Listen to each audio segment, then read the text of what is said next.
विश्वरूपाय नमः जाननी पूजयामि ओम जगन्नाथाय नमः गुह्यं पूजयामि ओम कमलनाथाय नमः नाभिं पूजयामि ओम जगद्कुशिने नमः कुक्षिं पूजयामि ओम लक्ष्मीविलसन्वक्षसे नमः वक्षस्थलं पूजयामि ओम चक्रादिहस्ताय नमः हस्तान् पूजयामि ओम चतुर्बाहवे नमः बाहुं पूजयामि श्रीकण्ठाय नमः कंठं पूजयामि ओम चन्द्रमुखाय नमः मुखं पूजयामि ओम सत्यभाजे नमः वक्त्रं पूजयामि ओम शीर्षाय नमः नासिकं पूजयामि ओम कवितुलोचनाय नमः नेत्रे पूजयामि ओम दिश्रोत्राय नमः श्रोत्रे पूजयामि ओम सर्वव्यापिने नमः शिरं पूजयामि ओम श्री सत्यनारायण स्वामिने नमः सर्वाण्यङ्गानि पूजयामि ओम श्री कृष्णाय नमः ओम कमलनाथाय नमः ओम वासुदेवाय नमः ओम जनार्दनाय नमः ओम वासुदेवात्माय ओम पुण्याय नमः ओम लीलामाधुर्यविग्रहाय नमः ओम श्रीवत्सकौस्तुभधराय नमः ओम यशोदावत्सलाय नमः ओम हरे नमः ओम तद्विजातदक्षासि तदा साधकयुगान्ताय नमः ओम देवकीनन्दनाय नमः ओम श्रीशाय नमः ओम श्रीनन्दको प्रियात्मजाय नमः ओम यमुनावेगजम्भारिणे नमः ओम बलभद्र प्रियानुजाय नमः ओम भूतानाजीविताय नमः ओम गरुडासुरभञ्जनाय नमः नन्द्रप्रजजानन्दिने नमः ओम सच्चिदानन्दविग्रहाय नमः नवनीतविग्रहाय नमः ओम नवनीतनराय नमः ओम नगाय नमः ओम नवनीतनवाहाराय नमः ओम सुगुप्तप्रसादकाय धरणीकृतज्ञावर्धनाय नमः ओम यमलाच्युतमञ्जनाय नमः ओम नित्यानन्दानवेन्द्रे नमः कमलश्यामलाकृते नमः ओम गोपमभिरीश्वराय नमः ओम योगिने नमः ओम कोटिसूर्यसमप्रभाय नमः पारिजातमहाराय नमः ओम गोवर्धन गोमान्तरत्रे नमः ओम गोपालाय नमः ओम धर्मपालकाय नमः ओम अजाय नमः ओम नमस्याय नमः ओम रामजनकाय नमः ओम गद्दलोचनाय नमः ओम मधुस्ते नमः ओम मुद्रावदनाय नमः ओम द्वारपालकाय नमः ओम काय नमः ओम शिशुपालयत्रे नमः ओम दुर्योधनकुलान्तकाय नमः ओम विजयनाथाय नमः ओम तिरुलोकप्रदर्शनाय नमः ओम सत्यभाचे नमः ओम सत्यसंकल्पाय नमः ओम सत्यभामावताय नमः ओम जयने नमः ओम चन्द्रापूर्वजाय नमः ओम विष्णवे नमः ओम विष्णुप्रदायकाय नमः ओम जगत्प्रभवे नमः ओम जगन्नाथनाय नमः ओम जगत्पीठासनस्थ योगीश्वरनाथाय नमः ओम पुत्रवत्सलाय नमः ओम तीर्थभागाय नमः ओम वेदवेद्याय नमः ओम दयानन्दे नमः ओम सर्वभूतात्मकाय नमः ओम सर्वज्ञरूपिणे नमः ओम परात्पराय नमः ओम श्री सत्यनारायण स्वामिने नमः ओम दिग्विजये नमः ओम विद्याय नमः ओम सर्वभूतहितप्रदाय नमः ओम श्रद्धाय नमः ओम विभूत्यै नमः ओम मोक्षशोकविनाशिन्यै नमः ओम धर्मचर्याय नमः ओम करुणाय नमः ओम लोकमात्रे नमः ओम पद्मप्रियाय नमः ओम पद्महस्ताय नमः ओम पद्माक्षै नमः ओम पद्मसुन्दर्यै नमः ओम पद्मोद्भवाय नमः ओम पद्मप्रियै नमः ओम पद्मनाभप्रियाय नमः ओम रमायै नमः ओम पद्ममालाधराय नमः ओम देव्यै नमः ओम पद्मन्यै नमः ओम पद्मगन्धन्यै नमः ओम पद्मगन्धाय नमः ओम चतुर्गन्धाय नमः ओम सदानन्दे नमः ओम प्रभाय नमः ओम चन्द्रवदनाय नमः ओम दुर्गाय नमः ओम वारण्ये नमः ओम दुर्गाय नमः ओम महाकाये नमः ओम ब्रह्मविष्णुशिवात्मिकाय नमः ओम ज्ञानसम्पन्नाय नमः ओम गुणेश्वर्यै नमः ओम श्री महालक्ष्म्यै नमः நிறைய இருக்காங்க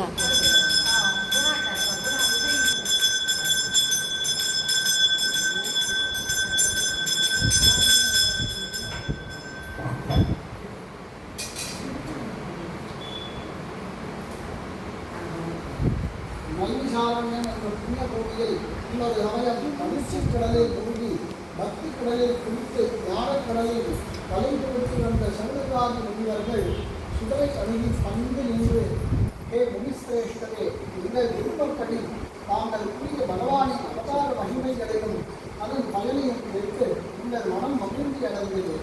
மேலும் இந்த உலோகத்தில் பிறந்த மனிதர்கள் பகவானின் கருணையை பெற்று சகல ஐஸ்வர்யங்களையும் அடைந்து தம் மனைவி மக்களோடும் பந்துக்களோடும் சேர்ந்து வாழ்ந்து இறுதியில் அவன் பாதம் அடைய விரும்புபவர்களேயானால் அவர்கள் அனுஷ்டிக்க வேண்டிய விரதம் எது? நம் புராணங்கள் போன்றவற்றில் அத்தகைய விரதம் ஏதாவது சொல்லப்பட்டிருக்கிறதா? எங்கனும் இருப்பின் தங்களின் அமுதூரும் பொறியால் என் போன்ற அந்நியவர்களுக்கு எடுத்துரைத்தீர்களாக என்று கேட்டுக்கொண்டனர்.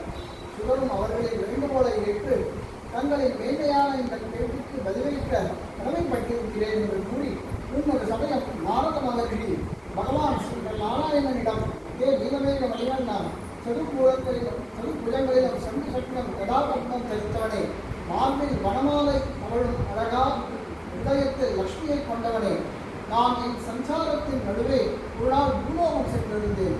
அங்கு மக்கள் தாங்கள் செய்த கர்மாக்களினால் பலவிதமான பிறவிகள் எடுத்து எல்லையற்ற துன்பங்களை அனுபவித்து கண்டதும் என் மனம் வேதனை அடைந்தது. மக்கள் படும் அந்த துன்பங்களில் இருந்து அவர்களை விடுவித்து அவர்களை இன்புற வைக்கும் என் மனம் எண்ணுகிறது. என்ன உபாயத்தினால் அவர்களின் பிறவி துன்பங்களை போக்கி அவர்களை இன்பமாக வாழ வைப்பது என்பது தெரியாமல் உங்களை நாடி வந்துள்ளேன். உலகையும் காத்து ரட்சிப்பவனே, பக்த ரட்சகனாய் மக்கள் அதிக சிரமமின்றி வாழ்வதற்கு ஓர் உபாயத்தை தாங்கள் தான் எடுத்துரைக்க வேண்டும் என்று பக்தி சிரத்தையோடு வேண்டுகின்றார். பகவான் நாரதரை பார்த்து புன்னகையுடன் நாராயணா நாராயணா என்ற என் பெயர் உரைத்தே நானிலத்திலும் புகழ் கொண்டவனே, மக்கள் அவர்களின் கர்ம வினையால் ஏற்படும் துன்பங்களைக் கண்டு உன் மனம் இறக்கப்பட்டு அவர்களுக்கு உதவ எண்ணுகிறாய். உன் எண்ணத்தை நிறைவேற்ற மக்கள் இன்புற்று வாழ நீ கேட்டது போல விரதம் நாராயணன் கூறிய நல்லதொரு விரதம். அதற்கு நாரதர் அப்படி என்றால் இவ்விரதத்தை எப்படியாவது எப்பொழுது எப்படி அனுஷ்டிக்க வேண்டும், அதன் விதிமுறைகளை கூறி அருள வேண்டும் என்று வேண்டினார். மகாவிஷ்ணு நாரதா, இவ்விரதத்தை மாதத்தில் வரும் பௌர்ணமி என்றோ அல்லது வருடத்தில் ஒரு முறையோ அவரவர் சக்திக்கேற்ப அனுஷ்டிக்கலாம். மேலும் இந்த விரதத்தை ஏகாதசி ரவி சக்கரானம் மாத பிறப்பு நாட்களில் அனுஷ்டிப்பது விசேஷம். விரதம் அனுஷ்டிப்பதற்கு விரதத்தை அனுஷ்டிக்கும் நாளன்று விடியற் காலையில் எழுந்து அன்றாடம் நாம் செய்யும் பிரம்மாக்களை முடித்துவிட்டு பகவானை நோக்கி நமஸ்கரித்து சத்யநாராயண கடவுளை உங்கள் அனுகிரகத்தை வேண்டி இந்த விரதத்தை அனுஷ்டிக்கிறேன், எனக்கு அனைத்திலும் வெற்றி அளிப்பாயாக என்ற மனதில் சங்கல்பித்து பிறகு அன்று மாலை பூஜை அறையை சுத்தம் செய்து கோலமிட்டு அந்த கோலத்தை மஞ்சள் குங்குமத்தால் அலங்கரித்து அதன் மீது 3 வாழைகளை வைத்து அதில் அரிசி பரப்பி வெள்ளி பித்தளை அல்லது செம்பு என்று அவரவர் சக்திக்கேற்றபடி 3 நகங்களை வைத்து அவை புதிய வஸ்திரத்தால் அலங்கரிக்கிறோம். பிறகு சத்யநாராயண பிரசனையோ பணத்தையோ கவசத்துக்கு முன் வைக்கிறோம். இந்த விரதமே சிறந்த வழியாகும். அது மட்டுமல்ல, இந்த விரதத்தை அனுப்புவதன் மூலம் இன்பம் தீர்ந்து இன்பம் பெருகும். கணவன் மனைவிகளிடையே ஒற்றுமை மேலோங்கும். புத்திரபாகியம் இல்லாத மக்களுக்கு இந்த பாக்கியம் கிட்டும். பெண்கள் தீர்க்க சௌமாங்கல்யத்துடன் இருப்பார்கள். வியாபாரம் அபிவிருத்தி அடையும், கல்வி வளர்ச்சி அடையும். எனவே இவ்விரதத்தை ஒவ்வொருவரும் அனுஷ்டிக்க வேண்டும் என்று கூறினார். அதை ஏற்று நாரத அவர்கள் மகிழ்ந்து என் விருப்பத்திற்கு விடையளித்த விண்ணின் தலைவா, இந்த விரதத்தை முதலில் அனுஷ்டித்து உன் அருளை பெற்றவர் யார் என்பதை அறிய ஆவலாக இருக்கிறேன் என்றார். அதற்கு நாராயணன் நாரதற்கு கூறியதை சுத்தர் ரிஷிகளுக்கு கூறத் தொடங்கினார்.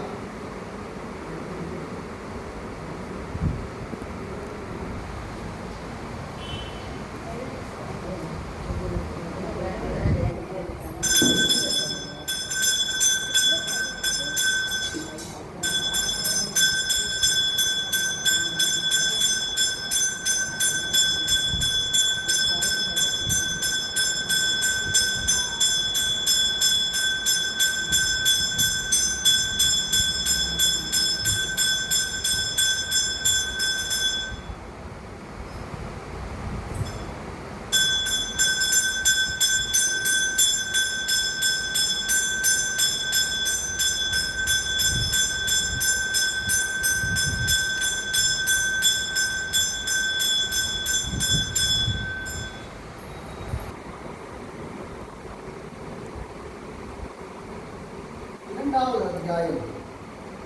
தவறாமல் மழை பொழிந்து செழித்து வளம் பொழிக்கும் காசி கண்டனத்தில் ஓர் ஏழை பிராமணன் வாழ்ந்து வந்தான்.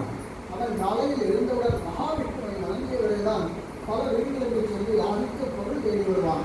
ஒரு நாள் அவன் வழக்கம் போல் பகவானை மனதில் தியானித்து விட்டு பொருள் யாசித்துக் கொண்டிருந்தான். சிறிது நேரத்தில் அவன் கலைப்படையவே ஓர் மரத்தின் நிழலில் போய் அமர்ந்தான். அப்பொழுது அவனுக்கு உதவ எண்ணிய பகவான் புதிய அந்தனர் வேடம் கொண்டு அவன் முன்னே தோன்றினான். பசியாலும் வெறுமையாலும் உடல் நெருங்கி நாடப்பட்ட அந்த பிராமணனை நோக்கி, ஐயா, அவர்களை பார்த்தால் மிகவும் வறுமையில் வாழ்பவரை போல் தோன்றுகிறது. தங்களை இந்த நிலையில் பார்த்தால் எனக்கு மிகவும் மனம் வேண்டுகிறது என்றார்.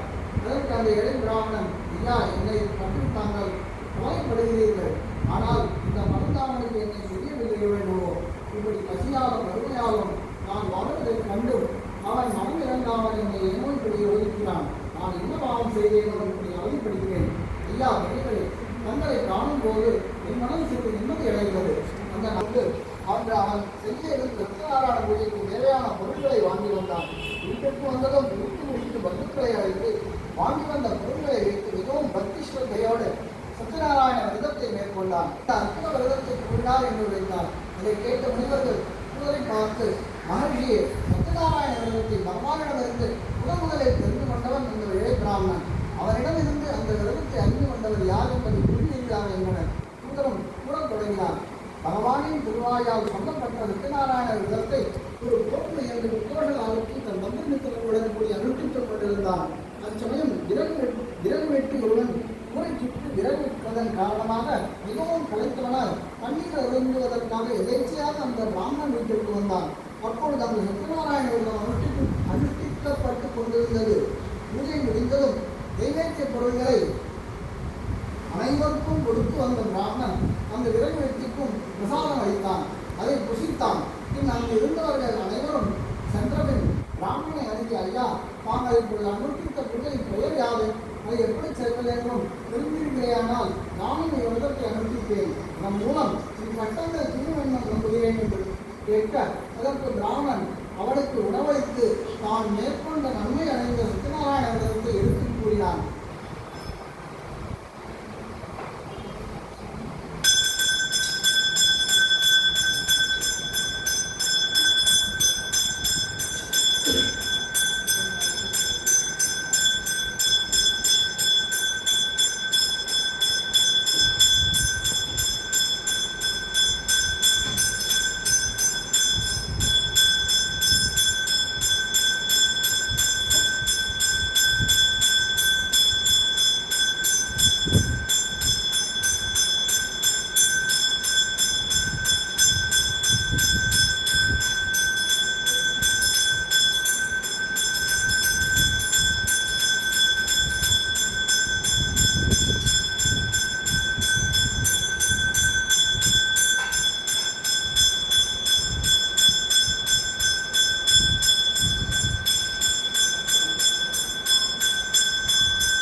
இன்னொரு காலத்தில் பகவானிடம் மிக்க பக்தி உள்ளவனும் பிறர்க்கு அறம் செய்து வாழ்வதில் மகிழ்ச்சியும் கொண்டு நாற்புறமும் புகழ் பெற்று விளங்கிய சத்தியவாக்குடையவனான உல்காவுகன் என்னும் அரசன் ஒருவன் இருந்தான். அவன் தினமும் பகவானின் ஆலயத்திற்கு சென்று அவனை தரிசித்து அங்குள்ள பிராமணர்களுக்கு தானம் செய்தவர்களை மகிழ்விப்பான். பக்திக்க வேண்டும் என்று கூறி நாம் மகாராஜாவிடமிருந்து தெரிந்து கொண்ட சத்யநாராயண விரத பூஜையையும் அதன் முறைகளையும் அனுஷ்டிக்கும் விரதத்தையும் எடுத்துக்கூடிய சாது நமக்கு குழந்தை பாகம் கூட்டினால் நாம் அந்த சத்யநாராயண விரதத்தை அனுஷ்டிப்போம் என்று கூறி தன் வேலைகளை கவனிக்க தொடங்கிவிட்டான். வேலை வருவார் இருவரும் மறந்தனர். பொதுவாகவே மனிதனின் குணம் தொடர்ச்சியாக சந்தோஷத்தை அனுபவித்துக் கொண்டிருக்கும் போது சந்தோஷம் வருவதற்கு காரணமாக இருப்பவரை மறந்து விடுகிறது. தன் மகளுக்கு திருமணம் செய்த சாது தன் மருமகனையும் தன்னுடனே வைத்துக் கொண்டான். இருவரும் சேர்ந்தே வியாபாரத்தை கவனித்துக் கொண்டனர். தன் மகள் திருமணத்தின் போது சத்யநாராயண விரதத்தை செய்வேன் என்று கூறி நாளடைவில் அதை மறந்து போன வணிகர் சாதுவிற்கு அவனை நவத்தை எடுத்து காட்டினால்தான் விரதம் அனுஷ்டிப்பான் என்றறிய பகவான் அவனை சோதிக்கலானார். சில நாட்கள் சென்றபின் ஒரு நாள் சாதுவும் சுந்தரமும் வியாபார விஷயமாக வெளியூர் சென்று வருவதற்கு கப்பலில் பொருள்களோடு தன் மனைவிமார்களுடன் விடைபெற்று சென்றனர். சாதுவிற்கோ சத்யநாராயண விரதமே வாழ்ந்து போய்விட்டது. சிந்து நதி கரையுள்ள ரத்னசானு நகரம் என்னும் பட்டணத்தை சந்திரசேகு என்னும் அரசன் ஆண்டு வந்தான். அந்த பட்டணத்தில் நாம் சாதுவும் சுந்தரமும் ஒரு சத்திரத்தை தங்கியிருந்தனர். அப்போது சிலத்தை கண்டு பூஜை முடியும் வரை அங்கேயே இருந்தேன். பூஜை முடிந்ததும் கதையை கேட்டு பிரசாதத்தை பெற்று திரும்பினேன். அந்த பிராமணன் கூறிய வார்த்தைகளை கேட்டதும் எனக்கும் கூட அந்த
அத்தியாயம் 4. மறுநாள் காலை விழுந்ததுமே சந்திரசேகர அரசன் சபையை கூட்டி இருந்த சாதுவையும் அவன் மருமகனையும் விடுதலை செய்யும்படி கட்டளையிட்டது அனைவருக்கும் வியப்பாயிருந்தது. மேலும் சிறை காவலர்களும் ஏதும் புரியாமல் இருந்தனர். இந்த அரசனுக்கு என்ன வந்துவிட்டது? இது திடீரென்று இப்படி விடுவதற்குள் சபையை கூட்டி சிறையில் உள்ள வியாபாரியை விடுதலை செய்யுங்கள் என்று கூறுகிறாரே. தீபபுத்திரத்திற்கு அவரது கோபத்திற்கு ஆளுநர் அவர் நிலையை யாரால் முடிந்து கொள்ள முடியும் என்று கூறினான். உடனே ராஜா, ஐயா, நான் தங்களை கண்டிப்பதன் காரணமாக இன்றைய விருந்தாளியாக இருந்ததும் நாங்கள் புறப்பட்டு செல்லுங்கள் என்றார். நானும் அரசே, தங்களை விருப்பப்படி இன்று உங்களின் விருந்தாளியாக புறப்படுகிறேன். நாங்கள் வியாபாரம் செய்ய புறப்பட்டு துறை விட்டு வந்து அதிக நாட்களாகின்றன. எழுந்திரு என்று அவனை தன் கையால் தூக்கி நிறுத்தி இப்படியே மறந்து இருந்ததன் காரணமாகத்தான் இத்தனை துன்பங்கள் அடைந்தான். இப்பொழுது புரிகிறதா என்றார். அதை கேட்டு மிகவும் குழம்பிய சாது, ஐயா, தங்களை யார் என்று என்னால் அறிந்து கொள்ள முடியவில்லை. சதா சர்வகாலமும் தங்களையே நினைத்து தியானத்தில் மூழ்கி தங்களை பூஜை செய்யும் பிரம்மாதி தேவர்களாலே தங்களை அறிய முடியாத அந்த பகவானாக இருக்கக்கூடும். ஆகவேதான் மூளையில் பிறந்து அழியக்கூடிய மானிடம் பிறவி எடுத்து செடியில் மூழ்கி உழன்று தவிக்கும் இந்த அறிவனால் தங்களை என்னால் அறிய முடியவில்லை என நினைக்கிறேன். எனவே தயவு செய்து நாங்கள் யார் என்பதை உணர்த்துங்கள் என்று வேண்டினான். சாதுவின் வாக்குகளை கேட்ட பகவான் அவன் நிலைமை கண்டு இறக்கப்பட்டு இருண்ட மேகம் போல் கருத்து நிறம் ஏறி கொண்டு தாமரை மலரில் தோன்றிய திருமகளுக்கு தலைவனாக வந்தவர்களும் சர்வத்தையும் தன்னிடமே அடக்கிக் கொண்டு விளங்கும் நாராயணன் சங்கு சக்கரம் கதாபந்தம் தரித்தவனாய் தன்னை நாடிய அடியவர்களை பேணுபவனும் தன்னை மறந்தவர்களுக்கு அவர்களின் தவறை உணர்த்தி திருத்துபவனுமான பரந்தாமன் அநேக ஆதித்யர்கள் ஒருங்கே பிரகாசிக்கும் போது உண்டாகிற பேரொழி போன்று சாதுவின் முன் தன் ரூபத்தை காட்டிய சத்யநாராயணன், சாது, சத்யநாராயண விதத்தை நீ புரிபடி அனுஷ்டிக்காததன் காரணமாகத்தான் இத்தனை துன்பங்களையும் அடைந்தார். இச்சமயம் எங்கள் தரிசனத்தால் உன் துன்பங்கள் நீங்கின. மன மகிழ்ச்சியோடு நீ உன் ஊர் திரும்பி சத்யநாராயண விதத்தை அனுஷ்டித்து வருவாயாக என்று கூறி வரைந்தார். மதத்தில் விழுந்து மன்னிக்கும்படி வேண்டி பிரசாதத்தை உண்டு அவரை வளம் செய்ததின் கணவரை கரைத்து சேர்ந்தார். கப்பலின் அருகில் கணவன் நிற்பதை கண்டார். உறவினர்களையும் மற்றவர்களையும் அழைத்து ரோடுகளை கொண்டு மிகவும் விமர்சையாக சத்யநாராயண விரதத்தை அங்கேயே கொண்டாடினார் சாது. பிரசாதத்தை அனைவருக்கும் கொடுத்து தானும் உண்டு இருந்தார். அன்று முதல் அவன் வியாபாரத்தில் லாபம் பெருகியது. கட்டவின் விலை என்ன என்று மறந்து போகும் அளவிற்கு செல்வம் பெருகியது. வாழ்வில் மகிழ்ச்சியாக தன் குடும்பத்தோடும் உறவினர்களோடும் சேர்ந்து வாழ்ந்தார். ஆடம் தவறாது பௌர்ணமி என்று சத்யநாராயண விரதம் அனுஷ்டித்து வந்தார். பகவானின் தரிசனம் பெற்று அவன் விரதத்தையும் மேற்கொண்ட சாது இறுதியில் மோட்சம் அடைந்துதான் கூறவும் வேண்டுமா? நாராயணன் சாதுவின் வாழ்க்கையில் விளையாடி அவனுக்கு அருள் புரிந்து மோட்சத்தை அடையச் செய்து கலையை கூறி முடித்த ரிஷிகர்களே, அவன் அருளை பக்தி இருந்தால் சுலபமாக பெற முடியும். அதே சமயம் ஆணவம் கொண்டு தன்னை அலட்சியம் செய்தவர்களின் தவறுகளை அவர்களுக்கு உணர்த்த அவன் செய்யும் விந்தைகளை தான் யாரால் அறிய முடியும் என்று கூறி உங்கள் பஜன் என்ற அரசன் கலையை தொடங்கினான்.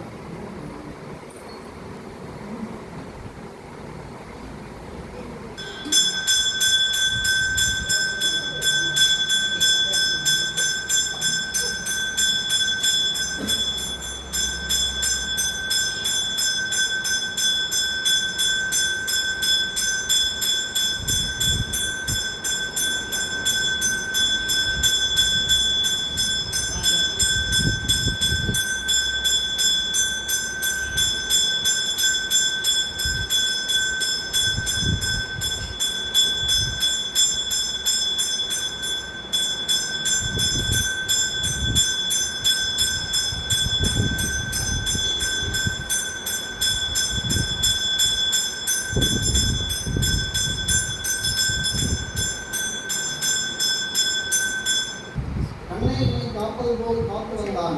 ஒரு முறை அந்த அரசன் காட்டுக்கு வேட்டையாட சென்றவன் மிருகங்களை துரத்தி வெகு தூரம் சென்றான். அதனால் அவனுக்கு களைப்பு ஏற்படவே வழியில் ஓர் வில்வ மரத்தடியில் ஓய்வெடுக்கலானான். அப்பொழுது சத்யநாராயண விரதம் அமர்த்தித்துக் கொண்டிருந்த இளையர்கள் பகவான் கிருஷ்ணனுடைய நண்பனாக வாழ்ந்து அவருடைய அனுகிரகத்தை பெற்றான். பிறகுவிட்டு மகனாக பிறந்து ராமருடைய வாயால் அவருடைய தம்பி என்ற அந்தஸ்தை பெற்றான். அரசன் உல்காமுகனோ தசரதனாக பிறந்து ராமரையே தன் மகனாக பெற்று இறுதியில் மோட்சம் அடைந்தார். வணிகனோ மோரர் பிரஜனாக பிறந்து தன் உடலின் ஆமீகத்தை உடலுக்கு தானமாக அளித்து பெரும் புகழும் பெற்றான். இன்பப்பிரஜன் அடுத்த உள்ளத்திற்கு பிரம்மாவாக பெரும் பதவி பெற்றார்.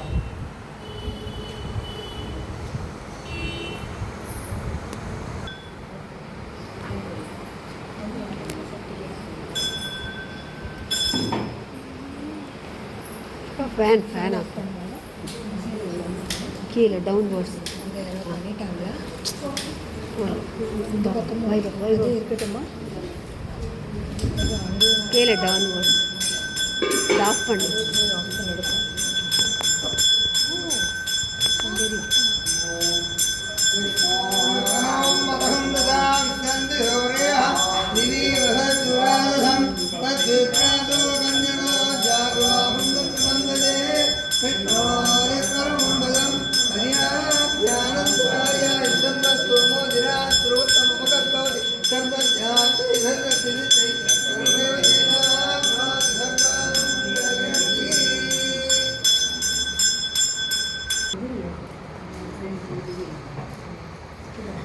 கலசத்தில் புஷ்பத்தை சேர்த்துட்டு பெருமாள் மேலே சேர்க்கக்கூடாது. கலசத்தை சேர்த்துட்டு அப்படியே பிரவேசமாகவும் தீர்த்தாகும் பிரசாதம்.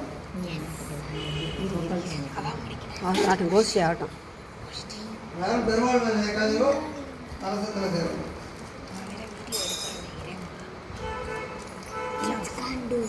Everybody can do it.